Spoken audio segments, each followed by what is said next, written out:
Anggota SPDI waktu dan dapat kami persilakan. Assalamualaikum warahmatullahi wabarakatuh. Yang kami hormati Bapak Ibu Guru SMK Pelayanan Kayu, terutama calon guru penggerak Bapak Zainul dan Ibu Cahyani. Pada kesempatan pagi hari ini adalah diseminasi kegiatan beliau berdua. Mudah-mudahan nanti pada kegiatan ini membawa dampak positif untuk kita semuanya, untuk taruna-taruni dan pada sekolah pada umumnya. Apa kegiatan tersebut? Tentunya kegiatan yang berdampak positif. Semua kegiatan yang dilakukan oleh beliau berdua ini adalah tugas dari pusat. Kalau boleh dibilang ya Balai Pusat Guru Penggerak Provinsi Jawa Tengah. Kita berada di sana dan saya pun ikut dalam kegiatan tersebut. Dan ini sudah di modul 1.4 ini 1.4. Mudah-mudahan apa yang diseminasikan hari ini nanti bermanfaat untuk kita semuanya dan bisa dilakukan. Berarti tidak sekedar diseminasikan, tetapi juga bisa dilaksanakan, bisa dilakukan oleh Bapak Ibu guru lain dan taruna-taruni semuanya pada umumnya.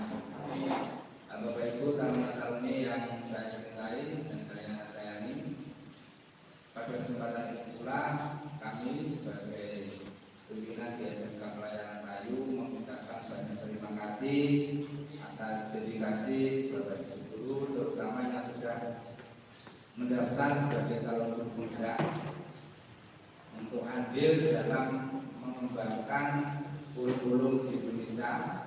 Nah ini betul-betul sudah sampai ke akar rumput, artinya dari TK bahkan PAUD, TK, SD, MI, MTS, SMP, SMA, SMK semuanya sudah ikut dalam program penggerak. Tidak menjadi hal yang asing lagi bagi kita, terutama saya sendiri selalu membuka kesempatan Bapak Ibu guru, bahkan TU juga bisa mengikuti kegiatan-kegiatan yang diselenggarakan oleh Kemdikbudristek, Kementerian Pendidikan Kebudayaan Riset dan Teknologi, yang dikomandani oleh beliau Bapak Anwar Abdi Makarim. Beliau membuka banyak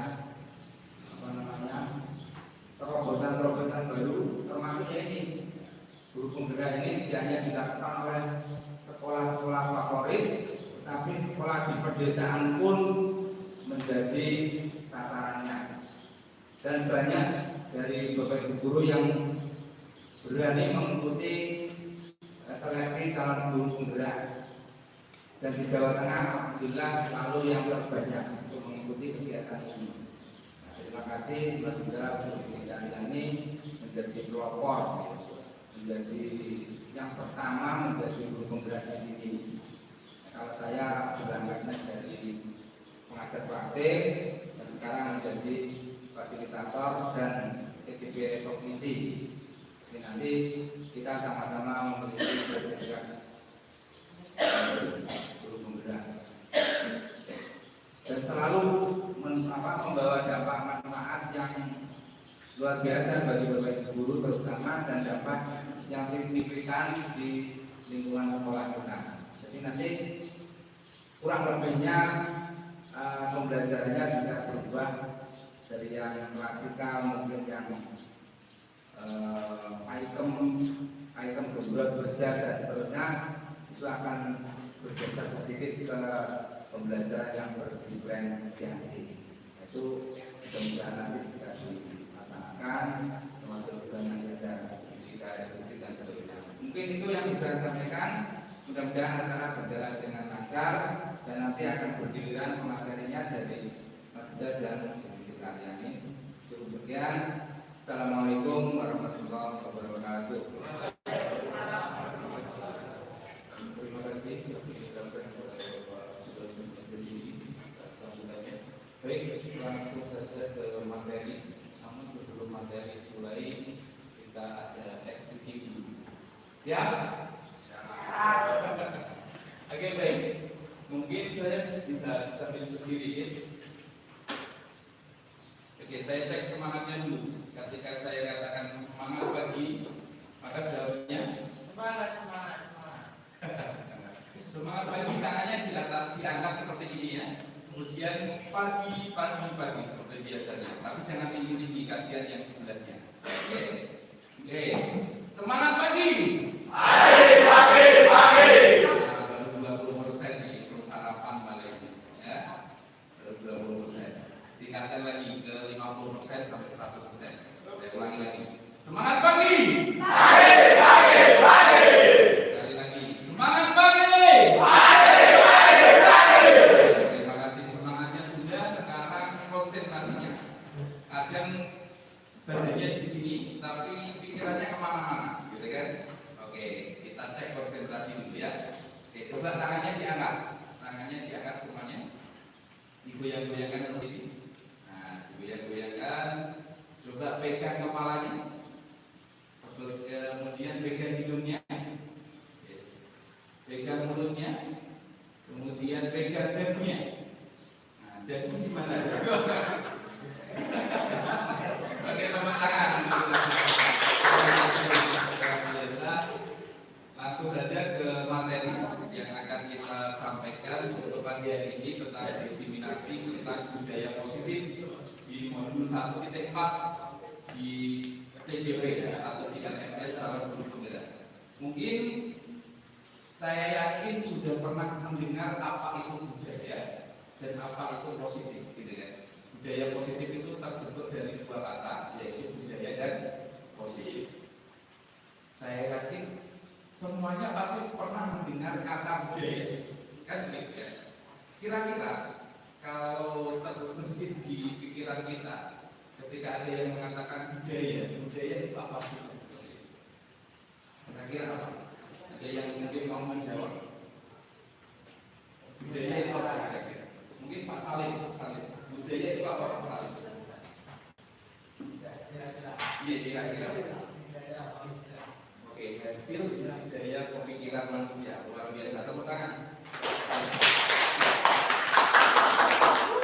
Kemudian positif itu apa? Kira-kira ada yang menjawab karena positif. Biasanya kan kalau positif itu apa? Kebaikan, kebaikan ya. Pokoknya hal-hal yang baik berarti ke positifan. Berarti budaya positif itu adalah bisa kita simpulkan bahwasanya segala hal yang sudah kita lakukan dan itu positif. Contohnya apa kira-kira? Di SMK Tayu budaya positifnya apa? Contohnya pembiasaan apel pagi dan apel siang. Itu budaya positif yang harus kita lakukan. Karena budaya itu sesuatu yang sudah menjadi kebiasaan. Nah, ini harus kita lestarikan. Apalagi kira-kira selain apel pagi, apel siang, kebersihan kelas, kemudian apa lagi? Penghormatan kepada yang lebih tinggi dan juga senior dengan junior dan juga guru taruna dengan guru. Nah, itu juga termasuk budaya positif, kesopanannya, penghormatannya. Nah, itu budaya positif. Contohnya seperti itu. Contoh sedikit di SMK Taruna. Ini bisa dilanjutkan. Baik. Nah, ini tadi definisinya ya. Budaya positif adalah nilai-nilai, keyakinan dan kebiasaan di sekolah yang berpihak pada murid. Nah, tadi ada apel pagi, apel siang, penghormatan, kebersihan. Itu adalah kebiasaan atau budaya kebaikan yang sering kita lakukan di SMK Pelayanan Lain. yang sudah berjalan pastinya. Lanjut aja. Nah, di budaya positif ini ada kurang lebih 8 hal yang nanti akan kita sampaikan. Nah, nanti ya kita persingkat saja agar waktunya tidak terlalu panjang. Yang pertama tentang pemahaman paradigma baru, kemudian motivasi perilaku manusia, ada disiplin positif, posisi kontrol guru, nilai-nilai kebajikan, keyakinan kelas, kebutuhan dasar manusia, dan segitiga restitusi yang terakhir. Mungkin di benak panjenengan semua ini hal-hal yang masih asing seperti itu. Nanti kita akan bahas bersama-sama apa sih 8 hal ini yang ada di budaya positif. Lanjut. Nah, kita masuk ke yang pertama ya, pemahaman paradigma baru. Lanjut. Jadi kita mungkin pernah mendengar bahwasannya ada namanya istilah student center learning sama teacher center learning. Seperti itu ya. Kalau teacher center learning itu adalah gurunya yang ceramah, muridnya mendengarkan. Kebanyakan seperti itu. Ini yang mungkin kebanyakan kita laksanakan. Kalau student center learning itu adalah muridnya yang aktif. Jadi gurunya hanya sebagai penuntun, memandu para siswanya ini, para tarunanya untuk menemukan hal baru di sebuah pembelajaran itu. Mungkin bisa melalui gadgetnya, dia browsing ke sana kemari untuk menemukan hal baru tentang pembelajaran yang ada. Nah, itu student center learning. Nah, inilah paradigma baru yang ingin disampaikan di guru penggerak ini. Intinya adalah bahwasannya menurut Ki Hajar Dewantara, Bapak Pendidikan kita, pendidikan itu menuntun, bukan merubah. Kita tidak bisa merubah, tapi hanya bisa menuntun sebagai seorang guru. Layaknya seorang petani yang merawat tanamannya. Jadi kalau siswa itu diibaratkan seperti kertas, tapi bukan kertas kosong. Kata Ki Hajar Dewantara itu kertas yang sudah terisi coretan-coretan, tapi masih belum jelas atau blur. Nah, tugas kita sebagai seorang guru itu bagaimana menebalkan coretan-coretan yang belum jelas itu kepada siswa. Jadi bukan langsung siswa itu kertas kosong yang bisa kita coreti apapun, tidak. Tapi kertas yang sudah ada coretannya tapi masih belum jelas coretannya. Tugas guru adalah bagaimana kita menebalkan coretan-coretan pada kertas itu. Nah, inilah yang disebut paradigma baru, yaitu menuntun siswa dan juga bermuaranya adalah berpihak pada siswa. Yang bermuaranya adalah di profil pelajar Pancasila yang mungkin teman-teman sudah pernah mendengar itu. Ada 6. Yang pertama beriman, bertakwa kepada Tuhan Yang Maha Esa dan berakhlak mulia. Nah, kita dituntut dituntun seorang siswa ini beriman, bertakwa kepada Tuhan Yang Maha Esa dan juga berakhlak mulia. Nah, kalau dijabarkan banyak sekali, khususnya di pendidikan agama, bagaimana berakhlak mulia itu, bagaimana akhlak kita kepada Tuhan, bagaimana akhlak kita kepada sesama, bagaimana akhlak kita kepada alam dan seterusnya. Kalau dijabarkan banyak. Kemudian yang kedua adalah kebinekaan global, di mana seorang siswa ini harus mampu menghargai perbedaan-perbedaan yang ada secara global, tidak hanya di dalam negeri namun juga kebudayaan luar negeri. Kemudian gotong royong, jadi ada kolaborasi kerjasama. Nah, inilah yang diinginkan dari profil pelajar Pancasila kita. Bagaimana seorang siswa, seorang taruna ini bisa saling bekerja sama dalam melaksanakan berbagai hal. Kemudian kreatif. Nah, kita dituntut untuk menjadi taruna yang kreatif. Karena sekarang ini eranya era 4.0 di abad 21. Eranya serba klik kan gitu. Sekali klik iso makanan datang. Sekali klik apa yang kita inginkan datang, kayak jin aja gitu kan. Kalau mau pesan sesuatu itu kan tinggal klik kan, tidak perlu keluar. Itu eranya saat ini. Nah, inilah kreativitas. Kalau tidak ada kreativitas, mungkin tidak sampai menunjukkan hasil seperti itu. Seperti layaknya dulu pembuatan pesawat. Jadi dimulai dari mimpi, dari angan-angan yang tinggi, mosok-mosok kan gitu. Besi yang besar itu bisa terbang kan gitu ya. Akhirnya ada saat ini. Dari mimpi itu, dari kreativitas itulah menjadi kenyataan dan bermanfaat. Kemudian bernalar kritis, ini yang saat ini dibutuhkan seorang siswa, seorang taruna. Informasi-informasi yang kita dapatkan di dunia media sosial itu sangat cepat dan itu belum tentu kebenarannya. Nah, bernalar kritis inilah yang menuntut kita agar mampu mengolah mana yang baik, mana yang buruk, kan begitu. Nah, dituntut siswa ini untuk bernalar kritis. Kemudian mandiri. Mandiri berarti mampu bekerja secara sendiri sesuai kekuatannya. Dia tidak bergantung orang lain, tapi dia bergantung pada kekuatan dirinya sendiri dan tidak bisa dipengaruhi orang lain. Nah, ini mandiri. Seperti itu. Nah, itu profil pelajar Pancasila. Lanjut. Ini di paradigma baru. Kemudian paradigma baru ini memunculkan namanya pembelajaran yang berdiferensiasi, yang tadi dikatakan Pak Kepala Sekolah. Kalau terbersih di benak kita, berdiferensiasi itu kan ada muaranya, akar katanya adalah different. Dalam bahasa Inggris different itu berbeda. Nah, kemampuan siswa, kemampuan taruna itu pastinya berbeda-beda. Ada yang sukanya nonton video, ada yang sukanya gerak-gerak, ada yang sukanya dengerin musik, gitu kan?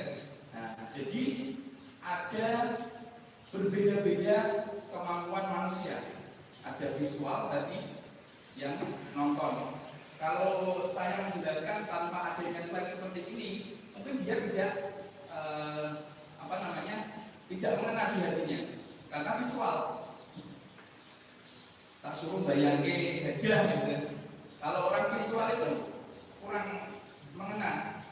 Tapi kalau orang yang lain, yang auditori dan kinestetik mungkin sudah bisa membayangkan. Nah, bisa dengan musik. Itu berarti auditori. Bisa dengan diajak bermain-main, gerak-gerak. Contohnya tadi semangat pagi, kemudian bergerak tangannya. Nah, itu orang-orang kinestetik itu senang. Suruh kerja bakti itu senangnya pol orang kinestetik.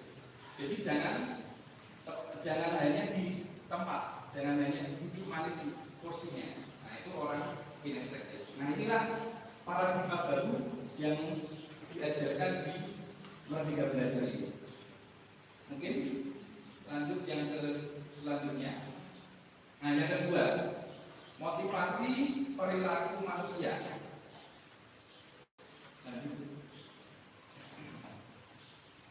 Nah, jadi seperti ini teman-teman. Ketika teman-teman melakukan kesalahan, gitu kan, teman-teman pastinya kan punya konsekuensi. Ada hukuman, gitu kan, ada konsekuensi. Ada 3 hal ini.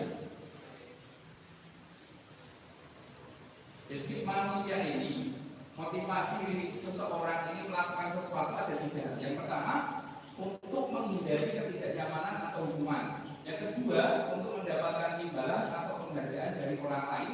Yang ketiga, untuk menjadi orang yang mereka inginkan dan menghargai diri sendiri dengan nilai-nilai yang mereka percaya.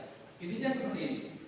Kita itu punya motivasi terbesar, yaitu motivasi dalam diri kita atau motivasi intrinsik namanya. Motivasi yang tidak bergantung dari siapapun. Kita melakukan sesuatu yang memang untuk kebutuhan kita sendiri, tidak untuk agar dihukum, tidak untuk menghindari hukuman, tidak untuk mendapatkan penghargaan, kan begitu. Contohnya gini, analoginya gini. Kita ini sebagai orang Islam pastinya mempercayai bahwasanya di kanan kiri kita itu ada malaikat yang selalu mencatat apa yang kita lakukan, kan seperti itu.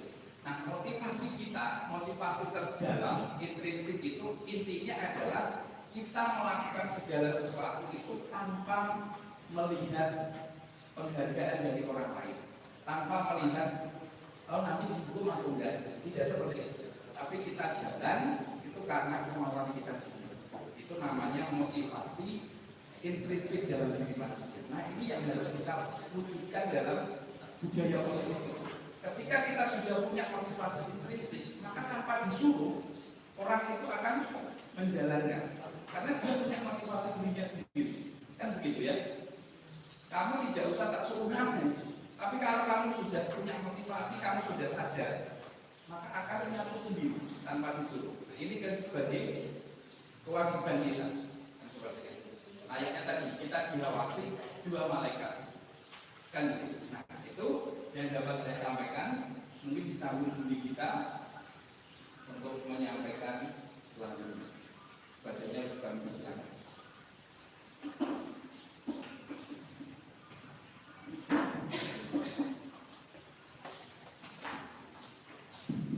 Terima kasih. Assalamualaikum warahmatullahi wabarakatuh. Menyambung dari apa yang disampaikan oleh pemateri satu, Bapak Huda, tadi kita masuk ke dalam motivasi perilaku manusia. Jadi tadi sebelumnya bahwa motivasi daripada perilaku manusia itu ada tiga. Kenapa sih manusia itu bisa melakukan hal-hal yang baik, yang buruk, yang nyaman, yang tidak nyaman? Nah, itu dalam penelitian ternyata ada tiga motivasi. Ada urutannya. Motivasi yang pertama tadi itu untuk menghindari ketidaknyamanan atau hukuman. Nah, kira-kira ini kalau SMK Pelayaran Kayu atau Bapak Ibu guru SMK Pelayaran Kayu ada motivasi gimana? Ketika ada suatu aturan, motivasi kita apa? Kita mengikuti aturan itu untuk sekedar apa? Supaya tidak dihukum, supaya tidak ditegur oleh atasan, atau apa? Nah, pada yang pertama ini adalah untuk menghindari ketidaknyamanan atau hukuman. Misal, ada salah dua salah tiga tambah yang atributnya tidak lengkap. Nah, ketika ada apel, kemudian diperiksa kelengkapan atribut, ada yang kabur karena pura-pura sakit perut atau pura-pura kamar mandi. Kenapa? Ternyata atributnya tidak lengkap. Dia menghindar kan ya? Menghindar untuk dari hukuman. Kira-kira kalau masih seperti itu apa tidak? Ya. Siapa tidak? Ya. Terus misalkan Bapak Ibu guru ini terlambat 30 menit tanpa keterangan karena tadi ternyata kelupaan, ternyata kalau ada jam pelajaran. Dan ketika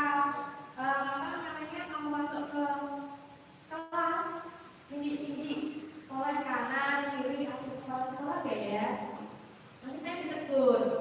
Dah lari masuk. Itu artinya apa? Motivasinya masih pada untuk menghindari tidaknya atau hukuman. Hukuman itu sekarang nggak sih? Ya. Tidak. Kalau ditegur sama kepala sekolah nyaman nggak sih? Tidak. Ditegurnya bukan disapa ya, beda ditegur sama disapa. Selamat pagi Bu, itu namanya disapa. Tapi kalau ditegur, mohon maaf, hari ini yang tidak masuk siapa ya? Alasannya apa ya? Nah, seperti itu namanya kemudahan. Nah, jadi pada motivasi ini, motivasi orang untuk menghindari hukuman dan ketidaknyamanan, ini adalah motivasi dari tindakan manusia yang tingkatannya paling rendah. Dia mengikuti aturan hanya sekedar untuk tidak dihukum. Itu namanya motivasi pada tingkat rendah. Terus yang selanjutnya, kira-kira nanti yang dipikirkan itu apa sih yang akan terjadi? Belum Pak? Apa sih yang akan terjadi jika saya tidak melakukannya?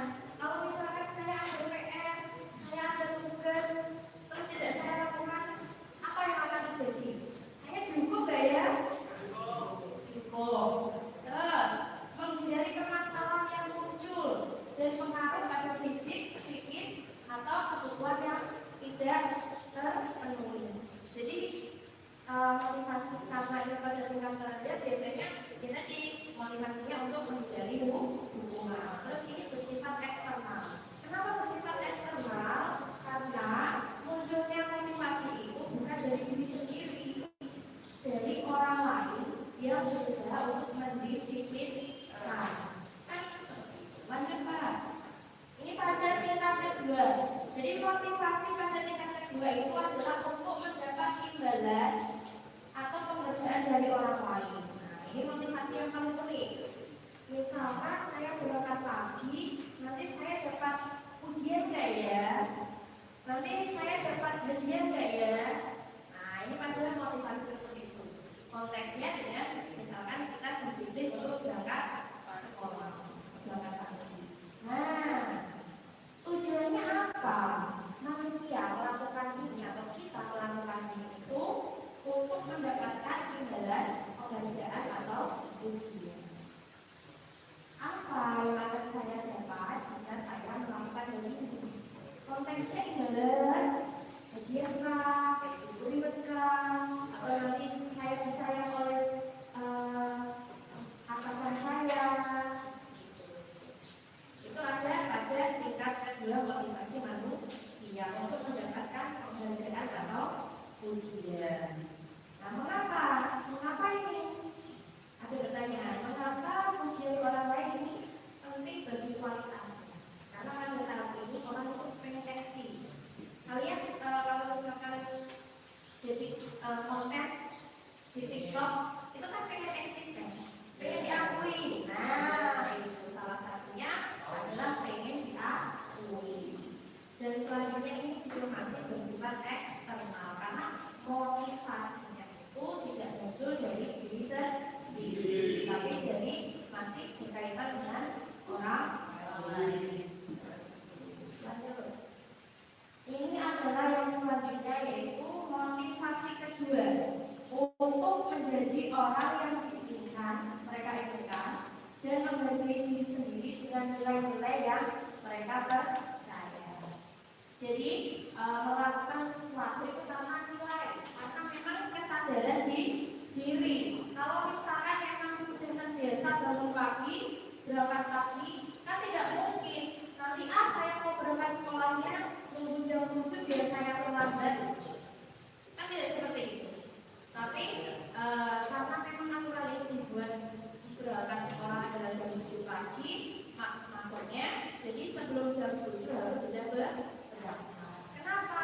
Karena memang saya itu sudah terbiasa, sudah menjadi kebiasaan, bukan lagi menjadi karena imbalan, kemudian karena pujian daripada orang lain.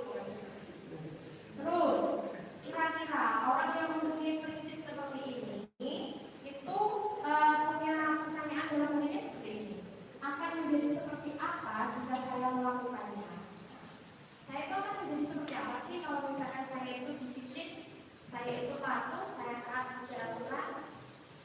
Terus selanjutnya dan ini merupakan motivasi yang membuat seseorang memiliki disiplin positif. Orang yang punya motivasi karena memang sudah menjadi kebiasaan, menjadi nilai-nilai mereka percaya, itu akan mempunyai disiplin positif secara otomatis. Terus selanjutnya, dan ini itu tidak bersifat eksternal, bukan karena ujian, bukan karena reward atau bukan karena hukuman, karena itu adalah bersifat nilai-nilai dari saya. Karena memang saya itu punya kewajiban, saya punya tugas, makanya saya harus sempat waktu. Nah, itu motivasi seperti itu munculnya adalah dari diri sendiri.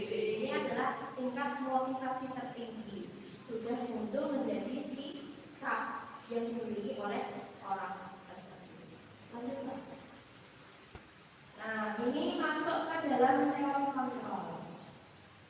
Bahwa yang namanya teori kontrol, kalian sekarang usianya rata-rata sudah beranjak dewasa ya, bukan anak kecil lagi. Tadi dikatakan oleh Pak Uti bahwa sama Pak Uti bahwa ternyata kita itu dibentuk bukan hanya dari jenjang SMK, dari akar rumput, dari PAUD, dari TK, dari SD, dari SMP. Bukan sekarang kita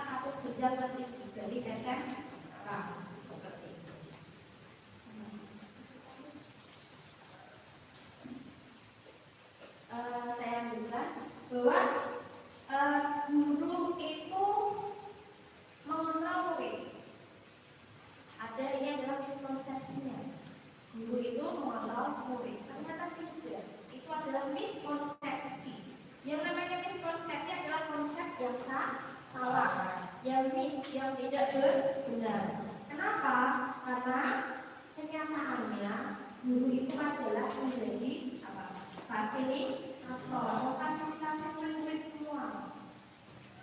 Tidak mengontrol. Karena apa? Murid ini sudah punya rasa cipta dan rasa. Sudah punya perasaan. Sudah tahu baik dan buruknya. Terus kemudian ilusi bahwa semua penguatan positif, efektif dan bermanfaat itu juga tidak. Bahkan kalian mau bersikap apa itu ada pilihannya pada diri kalian masing-masing. Kita mau bersifat apa itu ada pada diri kita masing-masing. Jadi kalau misalkan ilmu disuruh yang baik-baik itu kan menjadi pilihan, bukan apa? Terus selanjutnya ilusi bahwa kritik membuat rasa bersalah mampu menguatkan karakter. Ketika kalian dikritik terus-menerus, ketika Bapak Ibu guru dikritik terus-menerus karena sering terlambat, lama-lama akan berubah menjadi lebih baik atau lebih buruk? Lebih buruk. Kenapa? Muncul perasaan marah. Nah itu karena apa? Motivasinya masih motivasi eksternal, bukan internal. Terus selanjutnya bahwa orang dewasa tidak memaksa. Kalau dipaksa orang dewasa senang nggak sih? Senang. Dipaksa untuk belajar. Nah, dipaksa untuk makan makanan yang tidak kalian sukai. Tidak senang. Jujur. Tidak senang. Dipaksa untuk tidur cepat. Dipaksa untuk tidak megang HP. Protes semuanya sama saya. Bu, kenapa nggak boleh pegang HP? Bu, kenapa HP-nya dikumpulkan bahkan disita? Protes semuanya kalian sama saya. Ya Pak tidak? Padahal memang sebenarnya selama KBM itu tidak boleh menggunakan HP. Kalau misalkan menggunakan HP, kenyataannya apa? Bapak Ibu guru dicuekin, main HP, bahkan main game. Karena apa? Motivasi kalian tadi masih motivasi eksternal, harus disiplinkan. Siapa yang mau disiplinkan? Masih dalam tataran Bapak Ibu guru kan? HP-nya dikumpulkan. Atau enggak ada kan misalkan dari kalian misalkan HP-nya dikumpulkan sendiri, nanti setelah istirahat baru diambil. Nggak bisa, nggak pegang HP. Lanjut. Nah, jadi untuk merubah paradigma itu ada yang namanya stimulus respon, masuk ke dalam pendekatan kontrol. Jadi kalau yang namanya kenyataan stimulus respon tentang dunia itu adalah realitas kebutuhan kita itu sama pada kenyataannya. Tentang teori kontrol tentang dunia, kebutuhan manusia itu sama atau berbeda-beda? Berbeda. Porsi makannya orang-orang sama atau beda? Seleranya orang pasti berbeda. Pemikirannya juga berbeda. Bagaimana kalau sama? Ya mungkin orang-orang yang punya pemikiran sama tadi di awal sudah mengatakan bahwa pembelajaran yang bervariasi itu ada apa? Ada tiga karakter pembelajaran. Yang pertama, kalian yang suka belajar ke auditori, yang suka mendengarkan. Misalkan hanya mendengar ceramah dari guru kita ini sudah paham, itu masuk ke auditori. Kalau visual, disuruh bayangkan gajah, yang digambar, bayangkan gajah dan gambar. Karena belum pernah lihat gajah yang digambar semut. Karena belum pernah melihat. Terus kinestetik, yang di dalam kelas jarak menang mau ada nggak?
mendisiplinkan murid. Apakah guru bisa mendisiplinkan murid? Tidak. Apakah kepala sekolah saja? Tidak. Atau orang tua saja? Atau murid saja? Dan mengapa? Itu pertanyaan benar ya? 1, 2, 3 dan seterusnya. Kira-kira tadi ketika sudah mendapat teori motivasi, sekarang posisi disiplin tahunan di SMK Pelayaran Kayu ini ada pada tahap mana, Bapak Ibu? Ada tahap rendah. Tahapnya masih untuk menghindari hukuman atau ingin mendapatkan penghargaan atau sudah muncul dari diri sendiri. Kira-kira apa? Menghindari hukuman. Jadi kita harus meningkatkan disiplin kita untuk tahap yang selanjutnya. Maka daripada itu, Bapak Ibu guru semuanya, ketika ada murid yang berangkat kaki mohon diberi penghargaan supaya motivasinya naik, bukan hanya menghindari hukuman. Kalau hanya dihukum itu yang berangkat siang, yang berangkat pagi nggak dapat apa-apa, Allah besok makan siang beneran, orang dipuji Pak Saleh kok, kayak gitu. Tapi selamat pagi, benar baik sekali hari ini Mas Dada sudah berangkat pagi. Semoga semangat belajar ya. Seperti itu. Senang, ya Pak tidak? Kalau misalkan Mas Dada dipuji seperti itu, besok berangkat pagi atau berangkat siang? Siang. Aduh, ini bagaimana balik dari hukuman? Enggak Pak Bunda. Jadi kalau misalkan alhamdulillah hari ini saya diskusi sama Pak Bunda, besok saya akan dipanggil jam 5 saya berangkat sekolah. Apa dia? Ternyata seperti itu. Terus siapa yang bisa mendisiplinkan murid?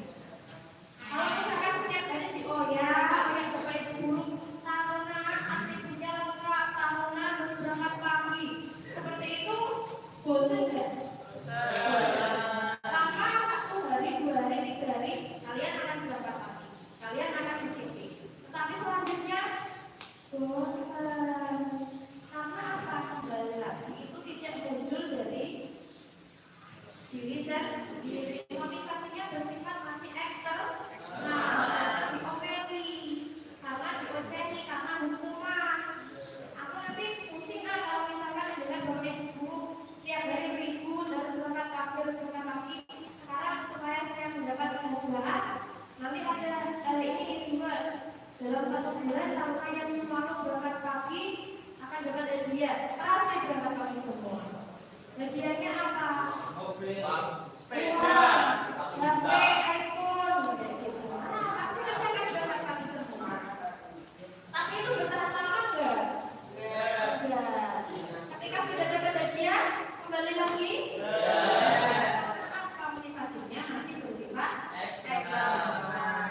Beda kalau misalkan sudah dari kesadaran sendiri, karena saya ini sekolah, masih tahunan, saya harus memberi contoh kepada kakak-kakak senior, kepada junior-junior saya, maka saya memutuskan mulai dari ini akan berangkat 5:30.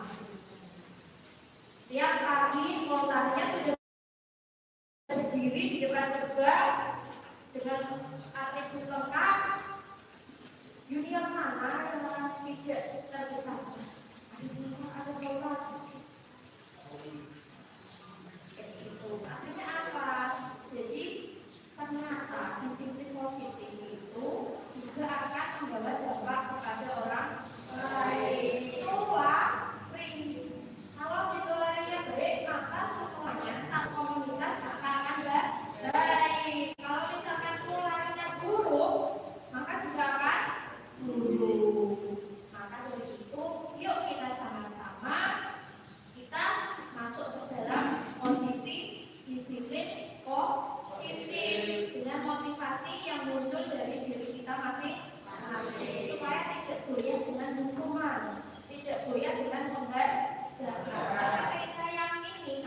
mengacu pada disiplin diri yang memiliki tanggung jawab terhadap apa yang dilakukan berdasarkan nilai-nilai yang dia ini.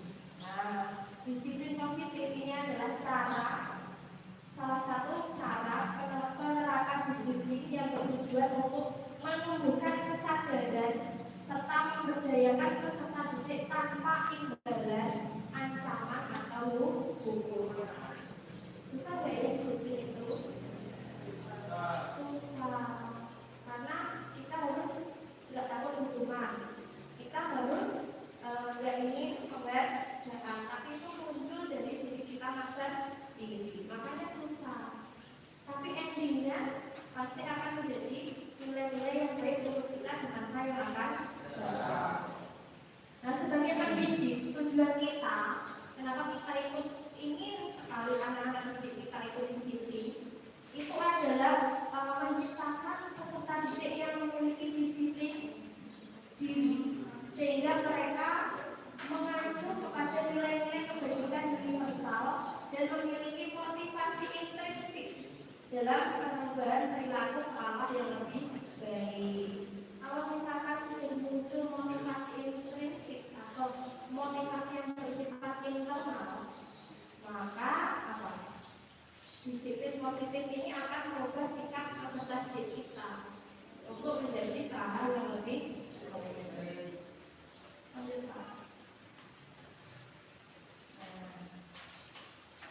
Ini ada pemikiran atau konsep keteladanan daripada sikap dari Ki-Hajar Dewan. Lalu masih di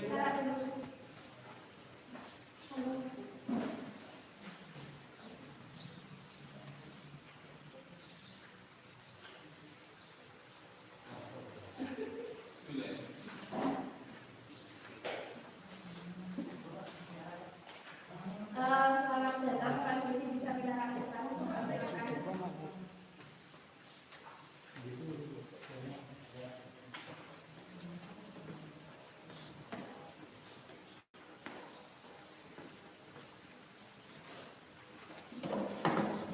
kita lanjutkan bahwa Ki-Hajar Dewantara dalam pemikiran, konsepsi dan keteladanan sikap itu menyatakan di mana ada kemerdekaan, disitulah harus ada disiplin yang kuat. Sebelum disiplin itu bersifat self-disiplin atau kita sendiri yang mewajibkan kita dengan sekeras-kerasnya, itu sama saja. Sebab jikalau tidak cakap melakukan self-disiplin, wajiblah penguasa lain mendisiplinkan diri kita. Dan peraturan demikian itulah yang harus ada dalam suasana yang berbeda tadi. Kalau misalkan disiplin itu tidak muncul dari diri kita sendiri, maka siapa yang akan mendisiplinkan kita? Orang lain.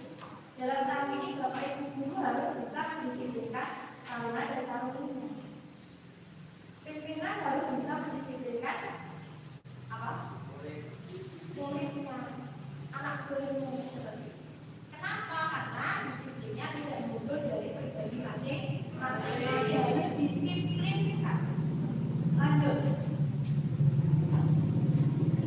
Nah, dari pemikiran Ki-Hajar Dewantara pada tahun sekian, itu ternyata pemikirannya itu sangat indah sekali dan masih universal kita terapkan. Bahwa pemikiran tentang konsep disiplin itu alangkah indahnya ketika tercipta suasana disiplin dalam komunitas kita atau masyarakat kita, di mana setiap orang itu mempunyai tanggung jawabnya sendiri terhadap dirinya masing-masing dan senantiasa selalu berusaha untuk menjadi lebih baik daripada sebelumnya. Itulah yang menjadi tujuan dari disiplin di diri. Sekarang masuk ke dalam posisi kontrol, akan dijelaskan kembali oleh Pak Guru. Terima kasih Pak Guru. Ya, terima kasih Mbak Gita. Luar biasa. Tadi sudah disampaikan tadi kita tentang motivasi diri. Mungkin agar tidak ngantuk kita SPG ya. Oke. Coba kita tepuk satu. Ya kan? masih belum kompak kan? Tepuk 1, tepuk 2, tepuk 3. Nah, sekarang saya tepuk. Ketika saya katakan pagi, tepuknya 1 kali. Ketika saya katakan siang, tepuknya 2 kali. Ketika saya katakan malam, maka tidak tepuk tapi direm. Ya, karena banyak orang tidur. Nanti kalau tepuk kasnya terbang, ya kan? Jadi sambil bunyi, mulutnya sambil bunyi, tangannya sambil gerak, gitu ya. Oke, siap. Itu kalau malam, oke ya. Oke, kita coba. Pagi, siang, sore. Sore nggak ada, ya. Oke, pagi, siang, malam. Nah, suaranya itu digentengin lagi. Sekali lagi. Pagi, siang, pagi. Ya kan, dia konfirmasi ya. Masa pagi oke. Piye toh? Oke, tepuk tangan bagi kita semua. Baik, kita lanjutkan tadi dari motivasi kita masuk ke 5 posisi kontrol. Saya ingin bertanya dulu kepada teman-teman semua, khususnya Talita. Ketika kalian ke toilet, kemudian toiletnya kotor, apa yang kalian lakukan? Jujur, secara jujur dari hati sendiri. Dibiarkan atau dibersihkan? Dibiarkan. Kalau dibiarkan itu berarti motivasinya belum ada, ya gitu kan? Kalau dibersihkan, motivasinya apa? Yang pertama, karena tidak mau dihukum, menghindari hukuman tadi. Yang kedua, karena ingin mendapatkan penghargaan, ujian. Yang ketiga, motivasinya apa? Apakah sudah dalam dari diri kita sendiri, keikhlasan kita sendiri? Nah, kita kembalikan tadi, karena kita orang Islam, pastinya kita diikuti kan gitu kan? Ihsan tahu kan? Apapun yang kita lakukan ada yang melihatnya. Seperti itu kalau puncak berbicara agama ihsan. Nah, kita masuk ke 5 posisi kontrol. Silakan dilanjutkan. Ini ke posisi kontrol. Nah, ini dikembangkan oleh Dr. William Glasser. 5 posisi kontrol yang diteorikan seorang guru, orang tua ataupun alasan dalam melakukan kontrol kepada bawahannya. Kita lihat. Yang pertama, seorang guru misalkan mengontrol siswanya itu karena yang pertama sebagai penghukum, atau yang kedua sebagai pemantau, atau yang ketiga membuat rasa bersalah sebagai teman atau manajer. Contohnya gini, ketika kalian terlambat, kemudian tak suruh Ustaz, tak suruh lari, kira-kira itu saya posisinya di mana? Sebagai temanmu, pemantau, atau sebagai penghukummu, atau sebagai pembuat rasa bersalah, atau manajer sudah? Kira-kira. Kita masih di tataran apa?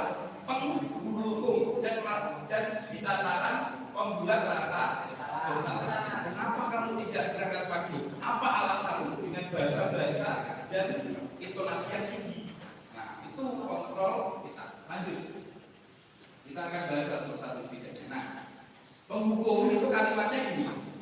Kalau secara kalimatnya, patuhi aturan sekolah, lalu berdiri di depan barisan.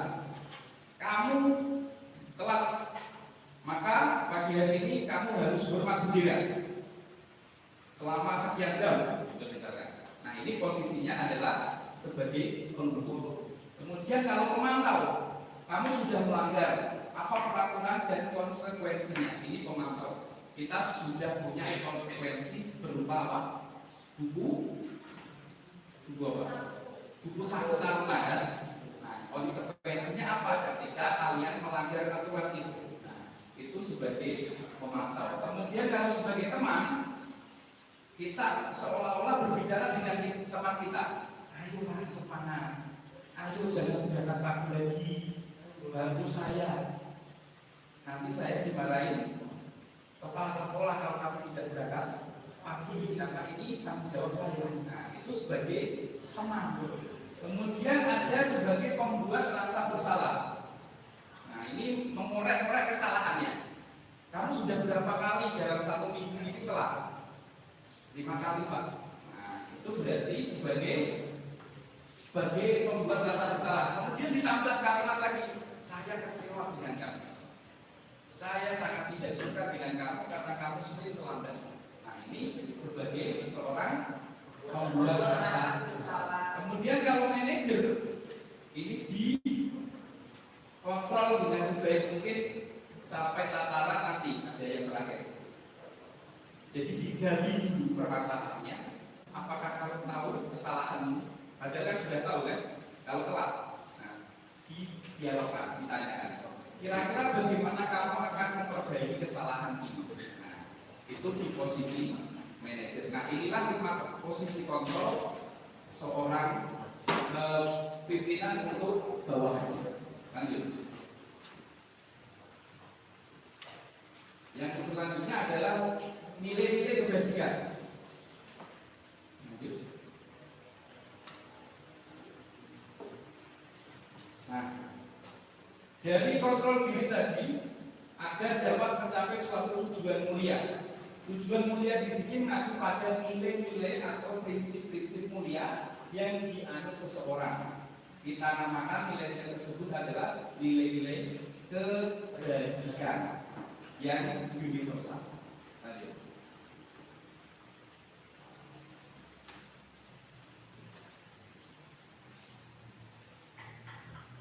Nah, ini beberapa institusi atau organisasi pendidikan telah memiliki nilai-nilai kebajikan yang diyakini bersama, dan disepakati.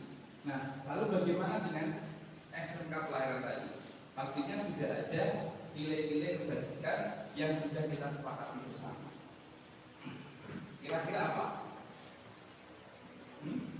Tadi ya, berangkat pagi sesuai jam yang ditentukan, kemudian adanya kebiasaan apel pagi, apel siang, kemudian kebersihan kelas, kemudian pembacaan Asmaul Husna, kemudian penghormatan. Itu adalah nilai-nilai kebajikan yang harus kita budayakan. Seperti itu. Lanjut.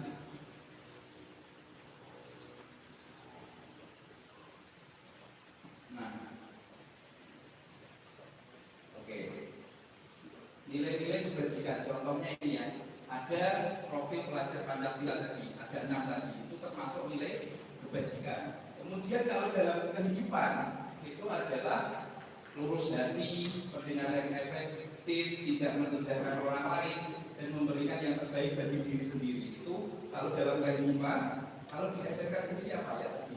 Ada hal-hal yang menjadi nilai-nilai kebajikan kita yang harus kita yakini bersama.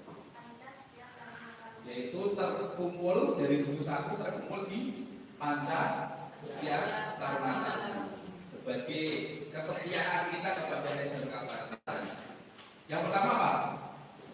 Setia pada negara, Pancasila dan Undang-Undang Dasar 1945. Nah, ini harus dipraktekkan. Setia pada negara Pancasila. Pancasila misalkan, kan ada 5 silanya kan. Tuhanan yang Maha Esa. Bagaimana kehidupan kamu di luar sekolah atau di dalam sekolah tentang ketuhanan, sholatnya seperti apa, beribadahnya seperti apa. Nah, ini penting. Yang kedua apa? Manusia yang adil dan beradab. Bagaimana kamu bersikap dengan teman yang lain? Apa saling mengejek, apa saling membuli. Nah, itu tidak boleh. Karena kita menjunjung tinggi nilai-nilai Pancasila. Yang ketiga apa? Persatuan Indonesia. Kita harus bareng-bareng kompak untuk bersatu mencapai sebuah tujuan. Yang ketiga, yang keempat, kerakyatan, kebijaksanaan dan musyawaratan perwakilan. Kita harus menjadi manusia yang bijaksana. Yang kelima, keadilan sosial. Baru Pancasila, belum Undang-Undang Dasar, belum negara, aturan-aturan negaranya. Yang kedua apa? Menjunjung tinggi alma mater dalam Tarunata Unil. Boleh tidak kita keluar sekolah kemudian berkuar-kuar memunculkan hoax kejelekan sekolah, boleh tidak? Tidak boleh kan? Sekolah SMK Pranata ojo. Sekolah ini negatif pasti diucapkan, yang dikeluarkan di media sosial misalnya. Tidak boleh. Karena apa? Kita harus menjunjung tinggi alma mater dan korps. Yang ketiga, menuntut ilmu dengan penuh semangat. Kira-kira sudah belum? Belum. Wong di kelas saya apa? Ya kan? Main HP. Apalagi tidur kan sudah. Ngantuk sudah ya, tidur sampai tidur. Main HP, apalagi? Sibuk sendiri dengan temannya, usil dengan temannya tadi. Mosok ini menuntut ilmu dengan penuh semangat. Ini juga. Yang keempat, berperilaku tauladan dengan berjiwa kesatria. Sudah tentu. Nah, berperilaku tauladan yuk berangkatnya pagi, gak usah disuruh. Kan gitu. Bertauladan mengenal dari diri sendiri kan gitu. Dan berjiwa kesatria. Satria apa jiwanya? Berbicara yang benar, dan berani karena benar dan takut karena salah. Itu satria. Dan tabah sampai akhir. Ojo ning tengah jalan kelas 2 kemudian ucul keluar. Ini enggak tabah sampai akhir namanya. Ya kan? Yang kelima, patuh dan taat pada semua aturan sekolah dan perintah pimpinan. Nah, sudah belum ini dijalankan? 5 Pancasila ini tadi yang harus menjadi cerminan kita di SMK Pelayaran. Ini sudah tergabung di profil pelajar Pancasila setidaknya nilai-nilainya. Ada keimanan takwa tadi masuk ya. Dan tadi ada Pancasila tadi. Kemudian ada kreativitas, ada mandiri dan lain sebagainya. Lanjut. Yang keenam, keyakinan kelas. Nah, keyakinan kelas ini akan dilanjutkan ke kita. Padanya kami persilakan.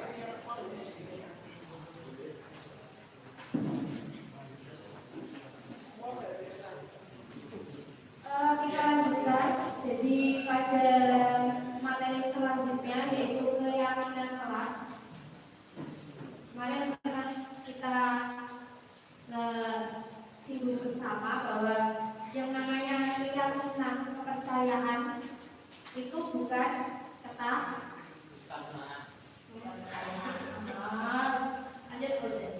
yang namanya keyakinan itu adalah hal yang kita yakini. Kalau kita yakin pasti itu akan kita jalani, bukan kesepakatan. Sepakat boleh, tapi yang namanya yakin tingkatannya itu lebih dari kesepakatan. Kamu yakin terhadap Tuhan Yang Maha Esa? Menjalankan semua perintahnya? Berarti itu tidak yakin. Berarti kamu taat, patuh, salahnya masih bolong. Itu berarti belum yakin. Berarti kalau yakin itu kita iman, kita percaya, kita yakini agama kita apa? Kita yakini kita Muslim, kita menganut aturan agama Muslim. Jadi yang namanya keyakinan kelas, mengapa keyakinan kelas bukan peraturan kelas saja? Karena prinsipnya peraturan dan seperti sekarang Bapak Ibu, peraturan itu untuk dilanggar. Mereka bangga dengan melanggar peraturan. Karena jiwa heroismenya muncul ketika mereka melanggar peraturan. Jadi tidak tepat sekali ketika peraturan itu untuk dilanggar. Tapi kalau keyakinan, sebuah keyakinan tentang seorang taruna itu melanggar keyakinannya. Karena itulah jati dirinya, itulah nilainya, itulah karakternya. Kok harus dilanggar? Malu lah ya. Kalian yakin kalian taruna? Yakin. Bapak Ibu yakin semuanya kalau taruna-taruna itu punya tadi nilai-nilai kebajikan, punya disiplin positif yang masuk pada motivasinya sudah motivasi internal. Maka dengan sebuah keyakinan, kita berangkat dari sebuah keyakinan itu bahwa apa yang kita yakini pasti akan kita lakukan, akan kita laksanakan dengan penuh kesadaran, bukan paksaan. Jadi mengapa kita memiliki peraturan tentang menggunakan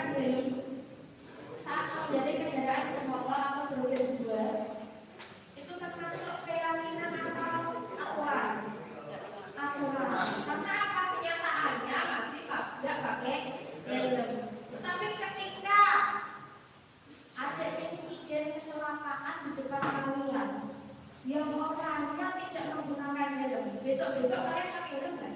Ya. Ya Allah, anak saya masih bandel. Tapi kalau sebuah keyakinan bahwa keyakinan agama kalian langgar nggak? Keyakinan agama Islam dilarang minum khamar, dilarang makan berbima, kalian langgar nggak? Karena itu adalah sebuah keyakinan. Nek masih tidak yakin, kita tanyakan dan kita lihat tata KTP. Dia benar muslim apa tidak? Kalau belum punya KTP, tanyakan ke orang tuanya. Catatan kakak agamanya apa? Kamu pelajar dulu kalau belum punya KTP. Terus, mengapa kita memiliki aturan tentang menggunakan masker dan setiap saat ketika pandemi? Dulu ketika pandemi, berani nggak orang keluar nggak pakai masker?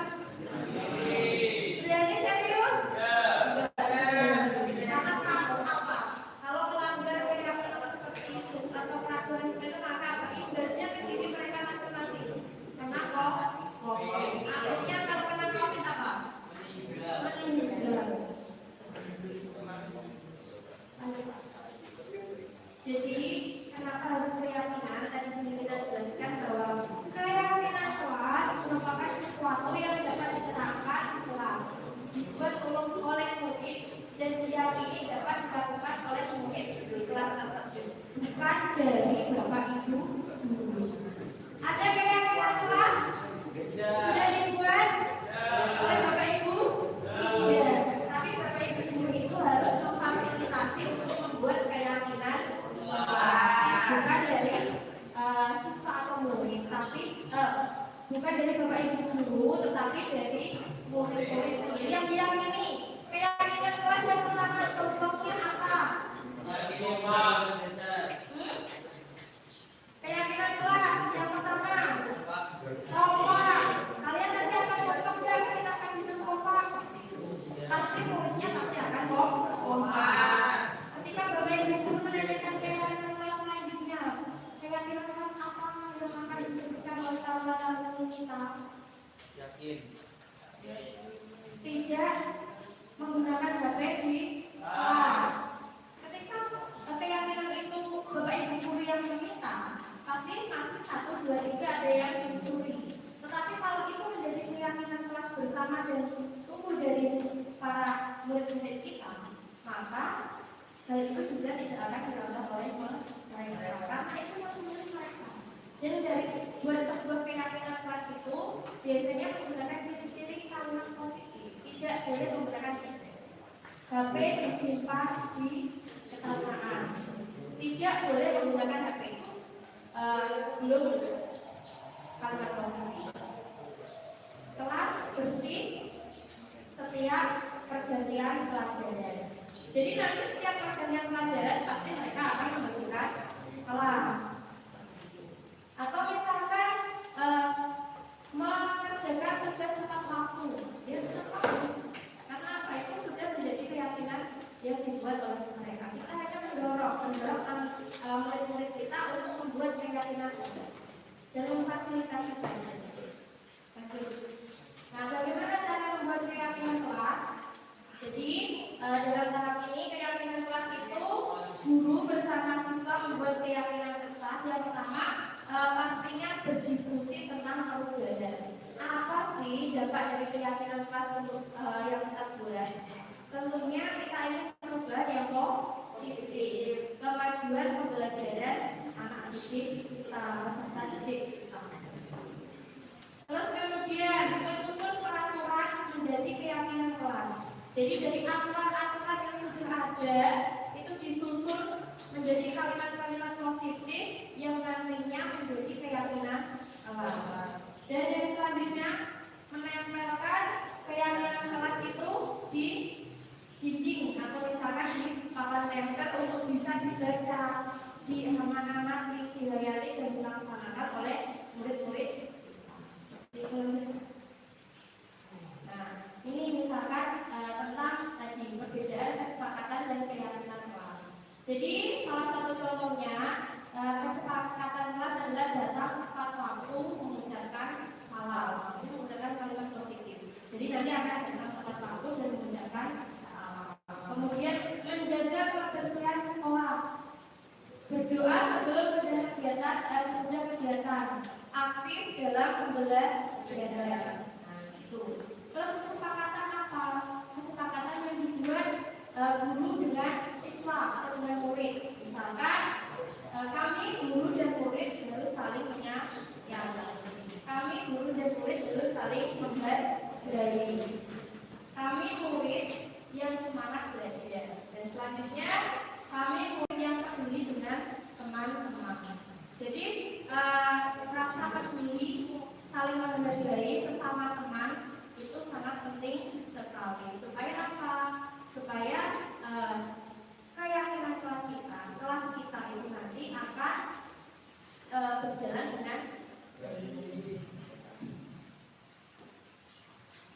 Nah, ini bagaimana tahapan membuat keyakinan kelas? Jadi Bapak Ibu, tahap yang pertama lebih abstrak daripada peraturan. Kenapa? Biasanya peraturan atau keyakinan kelas ini bersifat abstrak atau belum konkret. Nah, kita rumuskan bersama murid-murid kita supaya masuk ke dalam sebuah tata aturan atau tata kelola bahasa yang lebih konkret. Berupa pernyataan universal. Jadi keyakinan kelas itu harus berupa pernyataan universal. Dibuat dalam bentuk kalimat positif. Kalimat positif itu tidak menggunakan kata tidak. Misalkan dilarang untuk berlari-lari di kelas, berarti harus tertib. Katanya tertib. Bukan tidak boleh jadu. Berarti harus tenang, tertib. Itu menggunakan kalimat-kalimat positif. Disarankan kalau dalam membuat keyakinan kelas itu sedikit saja agar mudah diingat. Tidak banyak, kalau banyak nanti akan susah diingat. Menggunakan kalimat-kalimat singkat yang mudah diingat. Terus kemudian disesuaikan dengan kondisi kelas dan sekolah agar mudah diterapkan. Kalau misalkan untuk kelas bawah, kelas PAUD itu kita mesti anak-anak sering bermain. Nah, bermainan. Kalau di SMK, SMP kan tidak mungkin ya bermainan. Artinya apa? Tidak boleh saling mengganggu, walwil, usil, akan tanya itu dengan kalimat saling menghargai. Kalau anak tahu bermainan kan tidak tahu kata saling menghargai. Kita gunakan yang lebih sederhana, menggunakan kata apa? Main bergantian. Tidak boleh saling mengejek. Itu kan juga kalau misalkan tidak boleh kan berarti menggunakan kata tidak. Kita harus meramu atau merangkainya menjadi kalimat positif dan tidak saling menghargai. Kalau anak kau kan masih ejek-ejekan, masih koyok-koyokan. Nah, kalau anak SMK masih koyok-koyokan dan masih ejek-ejek, ya kebal. Kata saling menghargai ini lebih universal, lebih luas maknanya. Seperti itu. Lanjut Pak. Dan melibatkan semua warga sekolah. Nah ini kalau misalkan lingkupnya dalam kelas, dia melibatkan semua warga kelas. Tapi kalau lingkupnya dalam sekolah, ya semua warga sekolah. Seperti itu. Lanjut Pak. Nah tentu keyakinan kelas itu ada aturan seperti berikut. Misalkan ini contohnya kalimat-kalimatnya. Selalu kembalikan buku ke tempatnya. Itu artinya adalah tanggung jawab. Terus dilarang mengganggu orang lain. Harus menghormati orang lain.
Kemudian dilarang menggunakan narkoba. Kita harus memperhatikan kesehatan karena dampaknya langsung kepada kesehatan. Terus bergantian atau menunggu giliran ketika antri. Tidak boleh menyelobot, bukan kata-katanya negatif atau tidak. Tapi harus menghormati dan sabar mendengarkannya sabar karena suatu saat pasti akan jatuh pada pikiran kita. Terus menggunakan masker, nah ini kesehatan dan keselamatan ketika berdiri kemarin. Jangan berlarian di kelas atau koridor, ini konteksnya dengan keselamatan dan keselamatan. Kalau larian di kapal-kapal kan bisa menyebabkan ancaman keselamatan.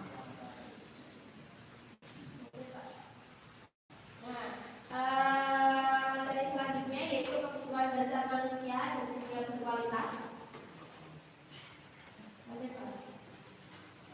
Jadi kebutuhan dasar daripada manusia, kebutuhan dasar daripada manusia itu adalah untuk membangun budaya sekolah yang positif dengan lingkungan yang aman dan mendukung murid. Ini adalah salah satu kebutuhan dasar. Yang kedua, untuk menjadi pribadi yang berbudaya adalah salah satu upaya yang dapat dilakukan guru memahami kebutuhan dasar dan perilaku murid. Yang selanjutnya, jadi William Glasser itu menyatakan seluruh tindakan manusia itu memiliki tujuan tertentu, yaitu untuk memenuhi kebutuhan dasar. Yang selanjutnya, ketika sebuah kebutuhan dasar ini tidak terpenuhi, maka seorang anak atau seorang murid itu tidak akan tumbuh dengan seimbang.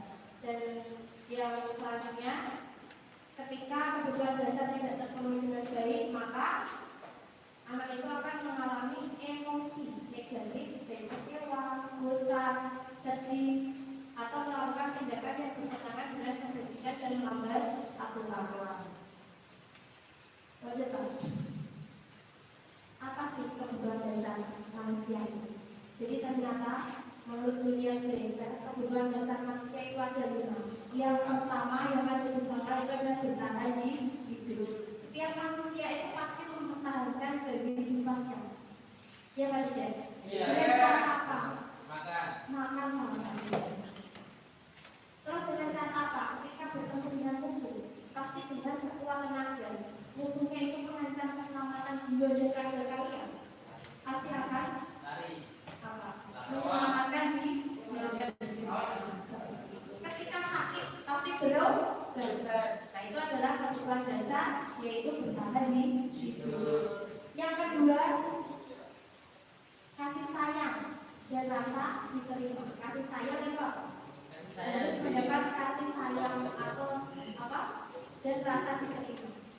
Kalau kalian menjadi anak, Bapak Ibu semua menjadi seorang anak, itu kan harus mempunyai kasih sayang terhadap murid. Murid juga sama, harus mendapatkan kasih sayang dari orang tua, dari Bapak Ibu guru, dan rasa diterima.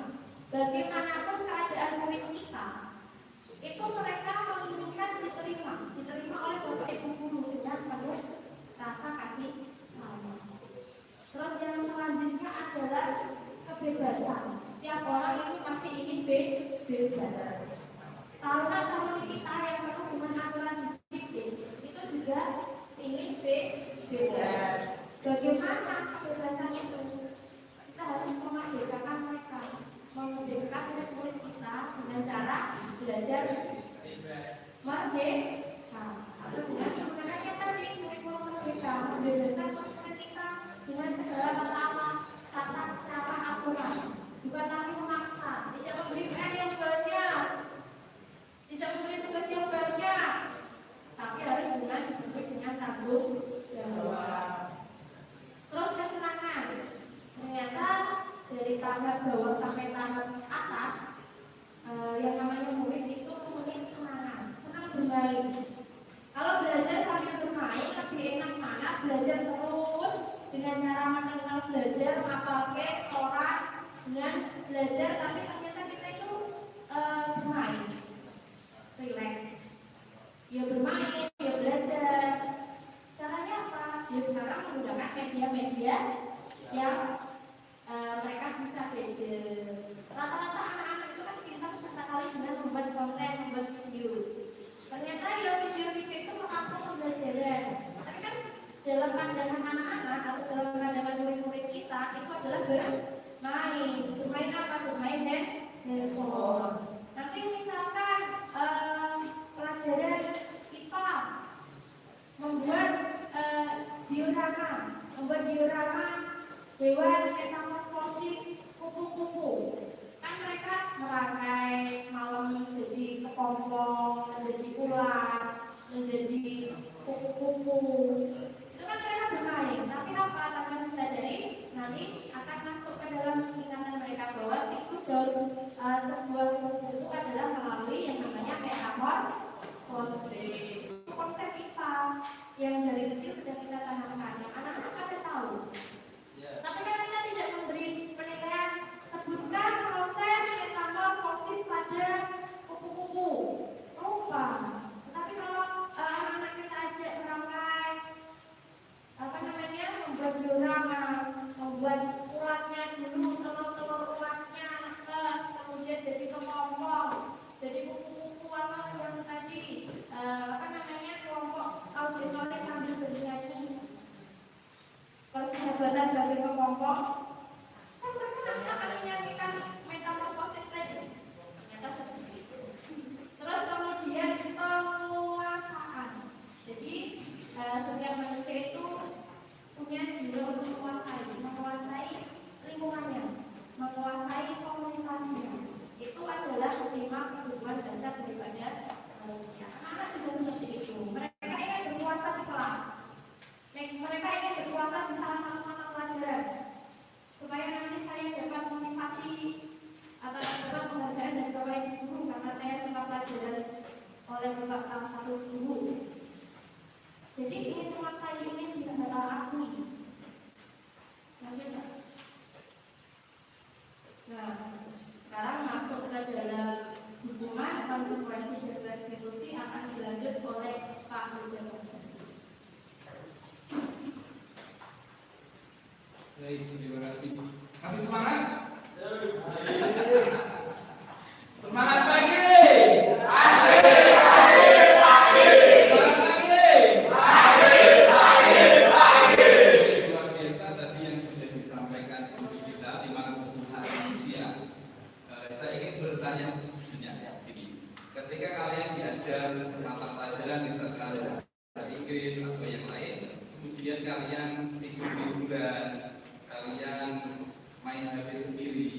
Kira-kira itu kebutuhan apa ya kalian ingin dari 5 kebutuhan tadi?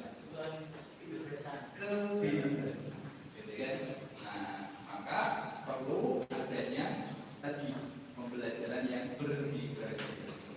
Jadi ada video, ada disuruh gerak-gerak. Baik, kita masuk ke hukuman, konsekuensi dan restitusi. Ini 3 hal yang berbeda. Apa itu hukuman, apa itu konsekuensi, apa itu restitusi. Kalau hukuman itu bersifatnya satu arah. Kamu harus datang tepat waktu. Kalau tidak bla bla bla bla. Nah itu maksud adalah hukuman. Satu arah dibuat satu orang untuk orang lain. Yang lain tidak tahu. Itu hukuman. Kemudian kalau yang namanya konsekuensi itu masih ada diskusi. Contohnya tadi pembuatan buku saku, aturan-aturan tadi kan, buku saku taruhan itu kan konsekuensi di sini di dalamnya. Kalau kamu melakukan A, melanggar A, pasti dapat konsekuensi A gitu kan. Kalau kamu melakukan B, konsekuensinya B juga seperti itu. Nah itu konsekuensi. Kemudian kalau restitusi itu proses di mana kita diskusi dulu. Jadi antara guru dengan murid atau guru dengan wali siswa untuk menunjukkan apa? Memperbaiki kesalahan mereka. Jadi ketika kamu punya kesalahan, tidak langsung kita hukum, tidak langsung kita kasih konsekuensi, tapi diskusi dulu, menciptakan kondisi bagi murid untuk memperbaiki kesalahan mereka, sehingga mereka bisa kembali pada kelompok mereka. Seperti itu. Kita ingatkan lagi dengan diskusi tadi, pertanyaan-pertanyaan restitusi tadi. Lanjut. Nah, guru perlu meninjau ulang tindakan atau penegakan peraturan atau keyakinan kelas. Nah, perlu dicek lagi apakah ini hukuman, apakah ini konsekuensi, ataukah ini sudah restitusi. Aturan-aturan yang ada itu harus ditinjau lagi. Selama ini tindakan terhadap suatu pelanggaran berbentuk hukuman, konsekuensi belum berupa disiplin positif atau restitusi. Disiplin merupakan identitas sukses dan hukuman merupakan identitas gagal. Lanjut, ada identitas sukses dan identitas gagal. Nah, ini identitas yang gagal yang sebelah kanan dan sebelah kiri adalah identitas sukses. Hukuman itu pastinya satu, menyakitkan, kemudian tidak nyaman, murid merasa takut, memaksa, murid menyembunyikan kesalahan, murid menjadi rendah diri. Kemudian kalau penghargaan tidak efektif, ini masih di tataran identitas gagal ya tadi ya, masih di tataran identitas gagal juga ini, hukuman dan penghargaan ini. Mematikan kreativitas, menghukum dengan sistem ranking, merampas hak menghargai dirinya. Nah, ini masih di tataran disiplin tapi di identitas gagal. Hasilnya ya seperti ini nanti. Ketika kita menghukum orang, ketika kita memberikan penghargaan kepada orang, maka hasilnya tadi tidak secara motivasi internal dirinya sendiri. Yang dia lakukan hanya untuk mencari penghargaan orang lain. Yang dia lakukan hanya untuk agar tidak mendapatkan hukuman seperti itu. Lanjut. Ini identitas gagalnya, kemudian identitas suksesnya ada konsekuensi dan juga restitusi. Konsekuensi penguatan jangka pendek, perlu monitoring, stimulus, murid menghormati peraturan, kehilangan waktu untuk merenungi kesalahan. Kemudian kalau restitusi, murid bertanggung jawab untuk perilakunya, fokus pada pemecahan masalah. Nah ini kalau restitusi. Jadi ketika dia punya masalah, dia mampu menyelesaikan masalahnya sendiri. Itu di tataran restitusi. Contohnya dia suka terlambat. Nah, kira-kira kenapa? Kita tanya seperti itu. Kenapa kamu kok terlambat? Apa yang menjadi masalahmu sehingga menjadikanmu telat sekolah? Mungkin karena tidurnya terlalu malam. Mungkin karena bermain gadget terlalu malam, akhirnya tidurnya kemalaman dan paginya tidak bisa bangun pagi. Nah, itu yang harus dapat menyelesaikan masalah itu adalah dari siswanya sendiri. Nah, ini proses restitusi. Lanjut. Nah, ini pengertiannya. Pengertian restitusi, proses menciptakan kondisi bagi murid untuk memperbaiki kesalahan mereka sehingga mereka bisa kembali pada kelompok mereka dengan karakter yang lebih kuat. Tadi ya, ketika datangnya terlambat, dia mampu mendapatkan solusi baru sehingga balik lagi ke kumpulannya, ke siswanya tadi, teman-temannya dengan agar lagi tidak terlambat. Kemudian ciri-cirinya bukan untuk menebus kesalahan, namun untuk belajar dari kesalahan, memperbaiki hubungan, tawaran bukan paksaan. Restitusi menuntun untuk melihat ke dalam diri tadi, motivasi intrinsiknya. Kemudian restitusi mencari kebutuhan dasar yang mendasari tindakan. Lanjut. Nah, ini perbedaannya. Contoh kasusnya, siswa saling tidak mengerjakan PR. Hukuman, ini kalau di tataran hukuman, maka guru menghukum siswa tersebut hormat bendera selama 10 menit. Guru marah dan murid pastinya takut. Kalau konsekuensi, guru memberikan konsekuensi untuk mengerjakan PR-nya saat istirahat atau dikerjakan sebanyak 3 kali lipat. Guru tegas dan siswa menghormati peraturan. Itu di tataran konsekuensi. Kalau di restitusi, guru menanyakan keyakinan kelas. Kita kan sudah punya keyakinan kelas tadi ya. Ditanyakan kira-kira keyakinan kelas apa yang sudah dilanggar kan seperti itu. Guru menanyakan keyakinan kelas atau dirinya dan membantu siswa menyelesaikan masalahnya. Guru terbuka dan siswa menghormati dirinya dan orang lain. Nah, itu dikatakan restitusi. Lanjut. Yang ke-8 adalah segitiga restitusi. Nah, ini bagaimana nanti cara membuat segitiga restitusi ketika ada masalah di diri siswa. Nah, definisinya, segitiga restitusi adalah proses menciptakan kondisi bagi peserta didik untuk memperbaiki kesalahan mereka sehingga mereka bisa kembali pada kelompok mereka dengan karakter yang lebih kuat. Kemudian ada 3 tahapan untuk membuat segitiga restitusi. Yang pertama adalah menstabilkan identitas, kemudian validasi tindakan yang salah, dan yang terakhir adalah menanyakan keyakinan. Nah, lanjut. Nah, ini menstabilkan identitas dulu. Jika anak berbuat salah, maka ada kebutuhan dasar mereka yang tidak terpenuhi. Bagian dasar segitiga restitusi memiliki tujuan untuk merubah orang yang gagal karena telah berbuat kesalahan menjadi orang yang sukses. Ketika seseorang dalam kondisi emosional, maka otak tidak akan mampu berpikir rasional. Saat inilah kita menstabilkan identitas anak. Anak kita bantu untuk tenang dan mencari solusi untuk menyelesaikan permasalahannya. Lanjut. Yang kedua adalah validasi tindakan yang salah. Pada langkah yang kedua ini, kita harus memahami dan menemukan kebutuhan dasar yang mendasari tindakan anak tersebut berbuat kesalahan. Menurut teori kontrol, semua tindakan manusia baik atau buruk pasti memiliki tujuan tertentu. Lanjut. Yang ketiga yaitu menanyakan keyakinan. Teori kontrol menanyakan keyakinan bahwa teori kontrol menyatakan bahwa kita pada dasarnya termotivasi secara internal. Ketika langkah 1 dan 2 sukses dilakukan, maka anak akan siap untuk dihubungkan dengan nilai-nilai yang dia percaya dan berbeda menjadi orang yang dia inginkan. Penting menanyakan ke anak tentang kehidupan yang dia inginkan. Nah, ini di yang ketiga yaitu menanyakan keyakinannya. Kira-kira apa yang akan kamu lakukan untuk memperbaiki kesalahanmu? Nah, itu namanya menanyakan keyakinan. Lanjut. Nah, ini segitiga restitusinya.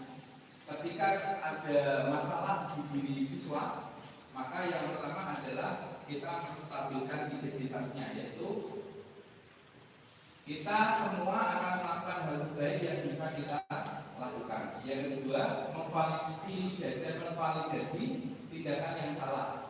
Semua perilaku pasti memiliki alasan yang beragam, baik itu baik maupun buruk. Nah, yang ketiga, baru menanyakan keyakinan. Kita semua memiliki motivasi internal dalam diri kita, atau mungkin bisa disebutnya adalah suara hati. Kalau suara hati itu sudah keyakinan. Nah, lanjut. Mungkin itu yang dapat kami sampaikan untuk budaya positif di modul 1.4 ini dari kami, saya Buddha dan juga Bu Gita Aryani. Saya terima kasih atas waktu dan kesempatannya. Terima kasih. Wassalamualaikum warahmatullahi wabarakatuh.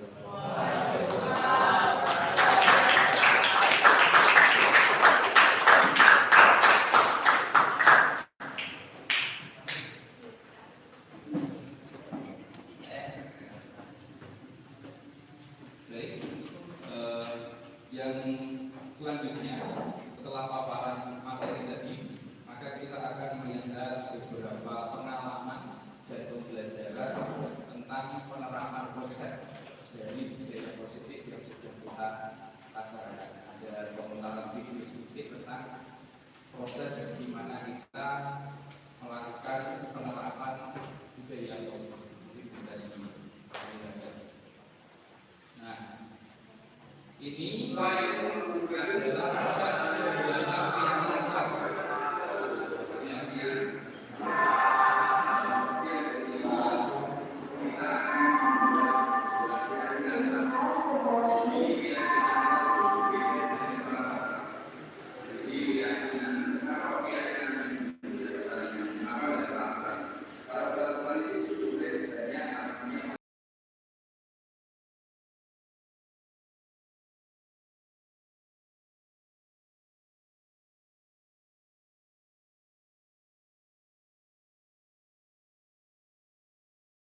Warahmatullahi wabarakatuh.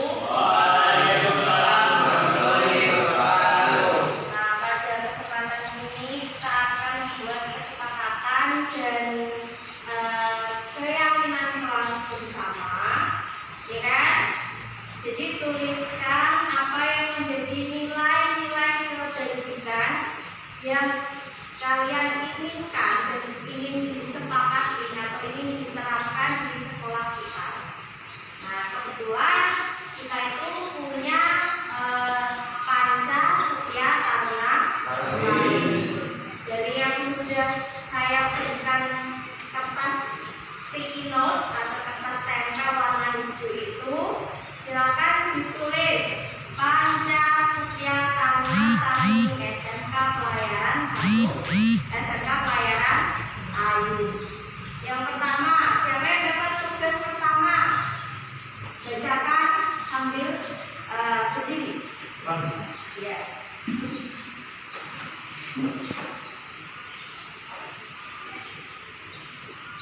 Panca Setia Taruna Taruni 1. Ya, pada negara Pancasila dan Undang-Undang Dasar 1945.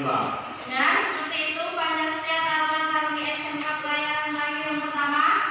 Nah, silakan ditempel ke yang sudah disediakan. Ya.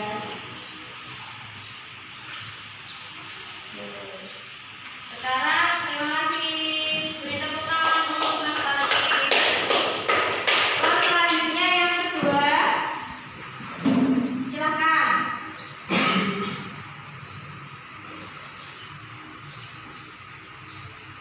Gunung Tinggi Alamat Chandra Taruna Taruni. Ya, benar? Ya. Langsung ditempel.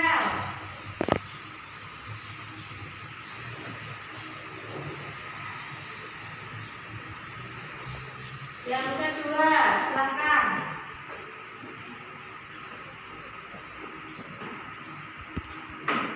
Tiga, menuntut ilmu dengan penuh semangat. Menuntut ilmu dengan penuh semangat. Lanjut. Yang keempat, ya, Mas Revan silakan. Ya, bacakan dulu. Berperilaku tauladan dan berjiwa Pancasila. Berjiwa Pancasila dan kesatria. Jiwa kesatria. Ditulis revisi dulu. Berjiwa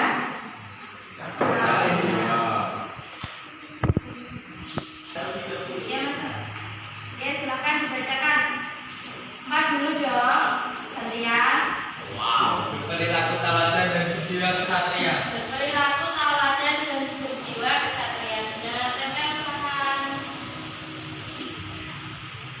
Nah, lanjut yang kelima.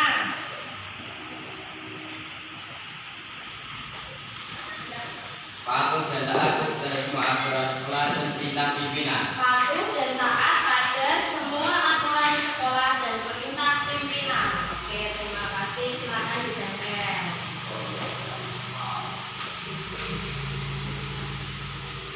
Nah, terima kasih Mas Haris. Sudah bisa kembali ke tempat. Jadi, yang sudah ditempel ini adalah panca setia taruna taruni. Nilai-nilai kebajikan atau keyakinan yang kita sepakati baik di kelas maupun dalam lingkup SMK Pelayaran. Untuk itu nanti kita akan pelajari lebih lanjut dan kita uraikan apa saja nilai-nilai yang terkandung dari panca setia taruna taruni. Terima kasih. Bisa dilanjut ke materi yang selanjutnya.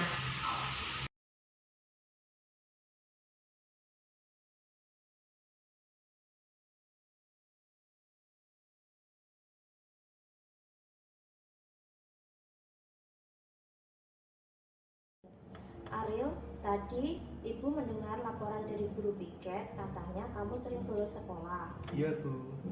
Menurut kamu, berapa kali kamu bolos sekolah? Sudah 5 kali, Bu.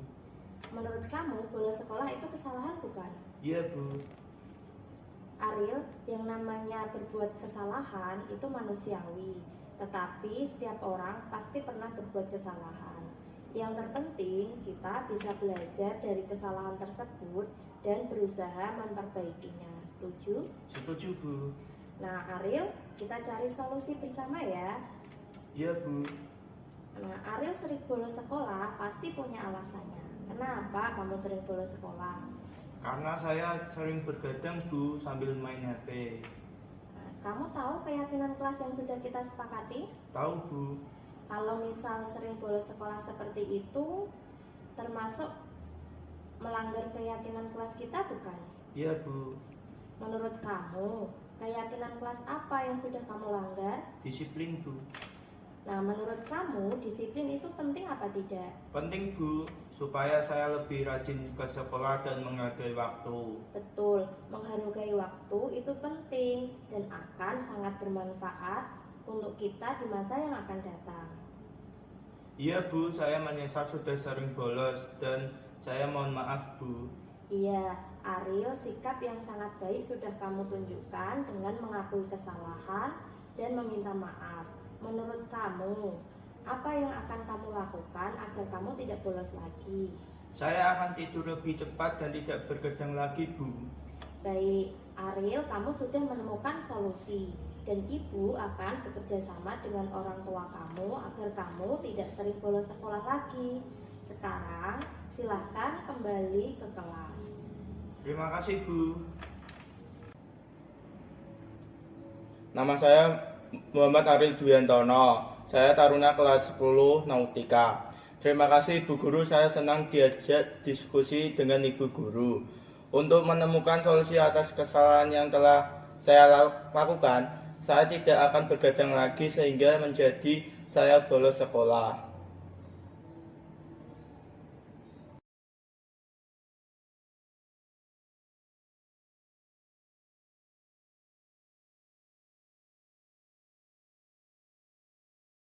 Dengan Rangga. Iya Bu, Rangga terus mencetak hasil pekerjaan saya. Bukan hanya PR, tugas juga Bu. Oh begitu, wajarlah jika kamu marah dan kesal. Jika ibu ada pada posisi kamu, pasti ibu juga akan melakukan hal yang sama. Lalu, apa yang kamu lakukan terhadap Rangga? Saya marah Bu.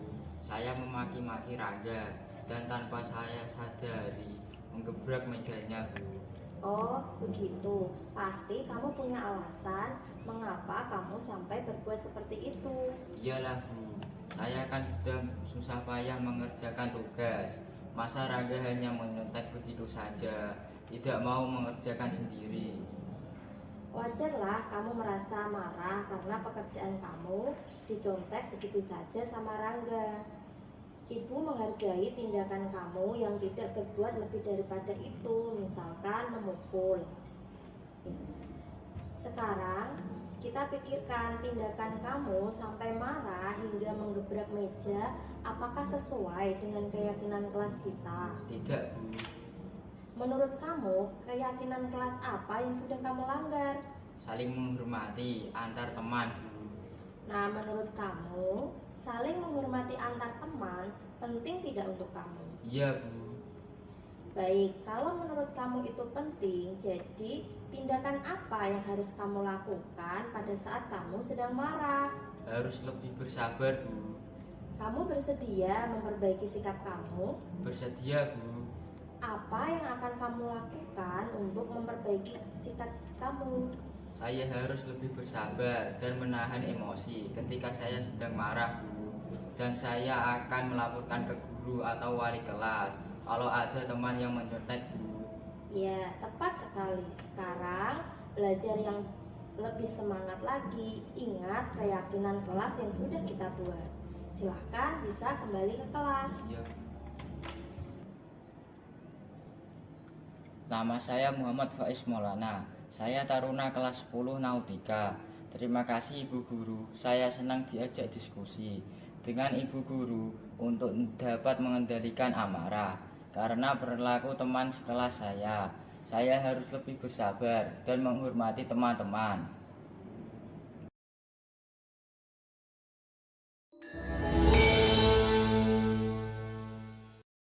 Yesus.